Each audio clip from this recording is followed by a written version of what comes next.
Allez, on y va. Voilà, on va se mettre par là. On est comme ça, on est bien au milieu.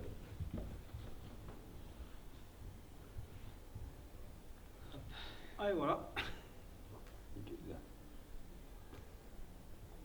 C'est parti. C'est parti.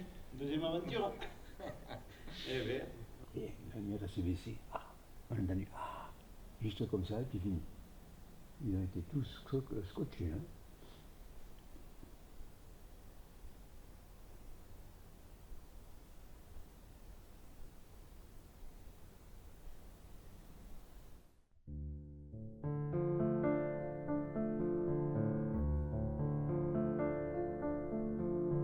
Oui, donc ben voilà, ce matin il y a eu la projection test du prochain film de Gérard Quintana.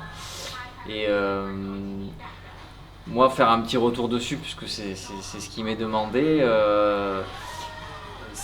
Faut en même temps pas trop vous en parler, parce que voilà, le film a comme ça une part très poétique qui va aussi un peu vous surprendre, je pense. Mais pour vous en dire deux mots, moi j'étais très ému au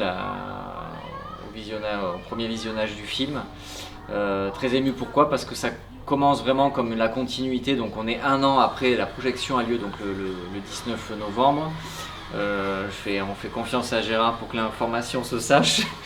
Et en fait, on est pile poil, et c'était un peu le souhait avec Gérard, on est pile poil un an après la projection des Petites Mains en Vallée de la Barousse. Et là, un an déjà, c'est très court pour faire un autre film. Enfin, voilà, c'est vraiment, ça veut dire que tout de suite, Gérard s'est plongé. Enfin, c'est comme une continuité. Et ce que j'aime beaucoup dans le film, c'est qu'on ressent au départ du film cette continuité. On retrouve certaines personnes qu'on voit dans le précédent film. Donc il y a comme ça une sorte de transmission qui se fait. Et assez vite, sur le même principe de portrait, de rencontre, assez vite on sent que le film a une autre profondeur, que le film va plus loin. Voilà, c'est ça que je veux dire. Je ne veux pas dire que le premier n'était pas profond, justement, il était aussi très émouvant, mais on se demande comment ça va pouvoir aller plus loin en fait. C'est toujours difficile, un deuxième film comme ça, un an après. Et justement, le film prolonge un moment qui était Les Petites Mains Vallée de Barousse. C'est une proposition qui est plus ouverte, qui va plus loin, et c'est ça dont je ne veux pas vous parler pour vous laisser découvrir le film. Et en plus, le film ose, une sorte de comme ça, ouais, oser, je dis le mot oser. Gérard ose ouvrir le film sur une vraie lecture, une vraie grille poétique comme ça, voilà. Et je ne veux pas vous en dire plus. Et c'est très très réussi cette transition. Et moi je trouve que ça fait un film où on est encore plus ému.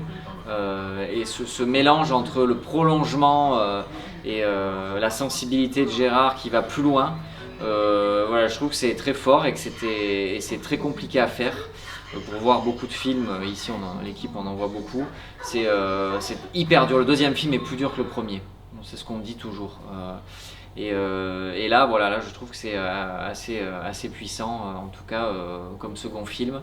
Et j'espère que vous serez nombreux à venir le voir, et surtout nombreux, alors ça fait un petit peu, j'ai la mouche du cinéma, un peu nombreux, ça, vous pouvez vous dire, le gars du cinéma il dit un peu nombreux pour avoir du monde, mais franchement, sincèrement, c'est d'être nombreux pour partager ce moment. Voilà. Ce qui s'est passé avec Les Petites Mains, au-delà des entrées, c'est-à-dire qu'à un moment donné, il y avait quand même 500 personnes qui, à un moment, ont partagé un moment ensemble. Et voilà, c'est ça qu'on aimerait qu'il se reproduise, parce que c'est des moments rares maintenant dans notre société actuelle. Et quand ça se produit, c'est des moments magiques. Voilà. Voilà, donc on va aller placer la séance. En faisant ça, en fait, je mets la séance en ligne pour que vous puissiez acheter les places. Donc on va aller au mercredi 19 novembre. La semaine est encore vide puisque c'est une semaine où on n'a pas fait la programmation. On va prendre le film, on va le mettre à 20h30. Je pense que je mets dans la grande salle. Qu'est-ce que t'en penses, Gérard? Ou dans la petite? Qu'est-ce qu'on fait?